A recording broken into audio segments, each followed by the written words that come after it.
Alrighty, so let's get to why I do the carnivore diet while I make my breakfast here, and possibly my lunch as well, because this is a lot of meat, as you can see.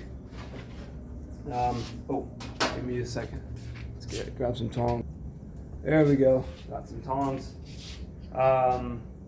Look, a lot of people ask me, why do I do carnivore?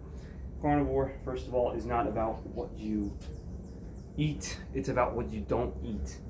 Look, anybody that's studied botany and looked into just how plants defend themselves, it's like they don't have claws, they don't have legs to run, they don't have claws to bite, they don't or to scratch or to cut.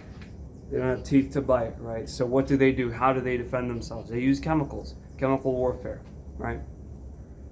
And we sort of know this intuitively, because if we're stranded in the woods, we know we can't just go out and eat a plant just randomly.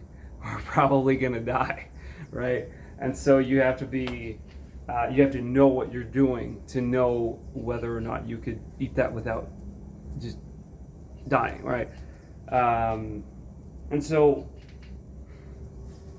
you might ask, well, why can we eat spinach? I eat spinach. I don't get sick, right? You might be thinking to yourself, well, the thing is, it's like,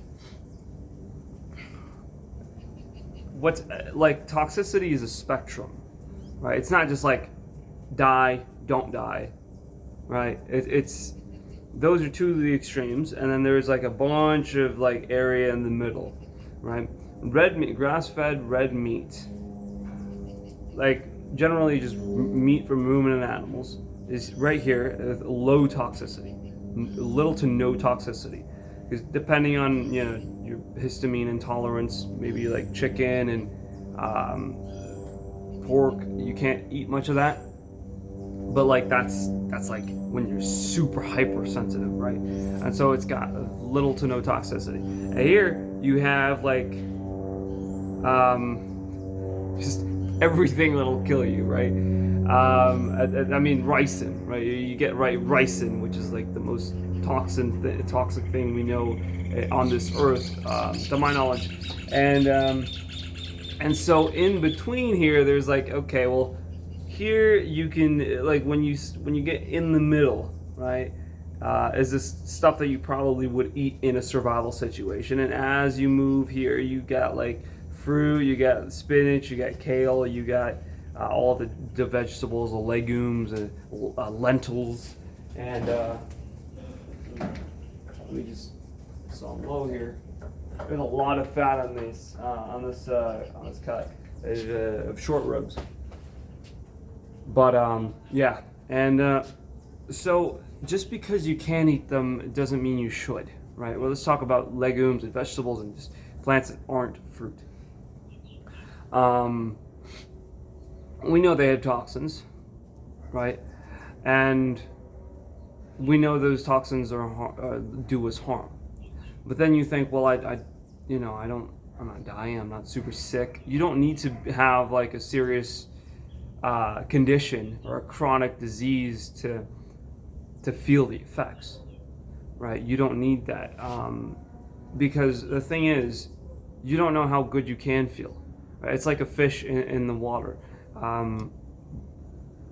A fish can't really know the effects the water is having on it, right? Before it leaves. Then it senses, oh wow, like I can move easily, as in like not move like this, but move around like with like bend, you know what I mean, right? Because the water has resistance, air doesn't, for example, right? So you don't know until you leave the water, but you get the point, right? You're like a fish in you're a fish that's in water that's never left, so you don't know how good you can feel. Thus, you don't know how bad you're feeling right now. You don't know how sick you are. And I'm not saying you're sick. I don't know you, but I'm just saying I'm a healthy young male. I started this when I was 22, And I'm 8 months in. I'm 23 now, and I had no chronic disease. I had no health issues, no psychiatric, like super psychiatric issues or anything like that. But guess what? When I eliminated plants, I felt good. And then at first I kept seasonings, I kept tea. I would occasionally consume coffee, and I would gradually go more into more of the extreme, because I just thought, well, I feel good now. Imagine if I remove this other thing, right? And so I just kept going, and now I'm just like meat, salt, and water. That's it. And now we've got a reverse osmosis filter in our house, which I'm super stoked about. Because the water from the water filter, the normal water filter that we have, it was just making me feel sick. Like I would drink it and I would feel nauseous. So I've just been drinking bottled sparkling water. Of course, it's plastic bottles. So yeah, super stoked about that. But anyway, back to carnivore. So you don't know until you try it. And you might say, oh, well, you know, like my dad, right? My dad, I've been trying to get him to do it for months. My mom and my dad, my brother, and they've been inching closer, but especially my parents, not so much my brother, but with my dad, he's like, oh, I can't handle meat very well. Oh, you know, he just like starts coping, making excuses, and it's like everybody has their own idiosyncrasies. I get it, right? And maybe you're not ready to start meat, salt, and water.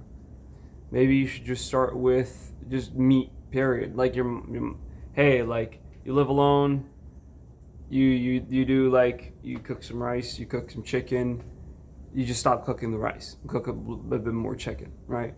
And just do that, right?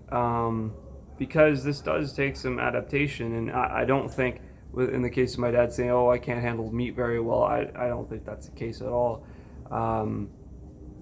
At most, it's like a reaction, at least from what I've observed. It's either a reaction with some other food he eats with the meat, and also the fact that he avoids the fat from the meat. And meat and fat are meant to be consumed together, right? So, like, anthropologically, if you think about it, we're supposed to eat it together. So if you eat them separately, it's not super implausible to think, no, maybe the body won't react as well as it would have if he did eat the fat. Which, by the way, fat is very, very important. But I want to keep this video not too long here. The point of this video is just to basically explain why I eat the way I eat, and why you should probably consider trying it, right? I got a lot of people asking me. My brother's just tired of hearing the same old explanation and walkthrough of the logic behind it, and because I do that with every guest that asks me why I do what I do. But yeah, that's why, because it makes me feel amazing, because I just feel a genuine difference. It saves me time, it saves money. This is actually, like, short ribs are extremely cheap. I don't eat throughout the day. I don't keep snacking, right? So I save time, I save money. I don't have to worry about calorie counting. I don't have to worry about my weight. I don't have to worry about taking supplements. I don't take any supplements. We actually did a blood test, and everything was great on my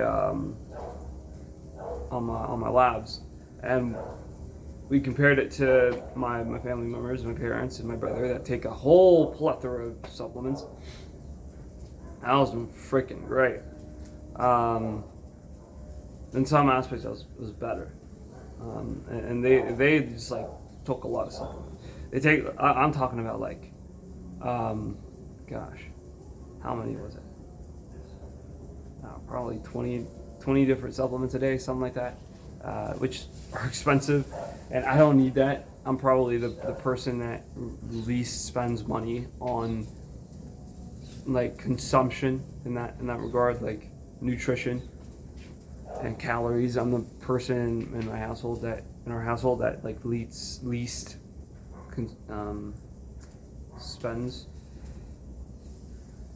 But yeah, so that's why I eat the way I eat. That's why you should consider it. And that's all I gotta say.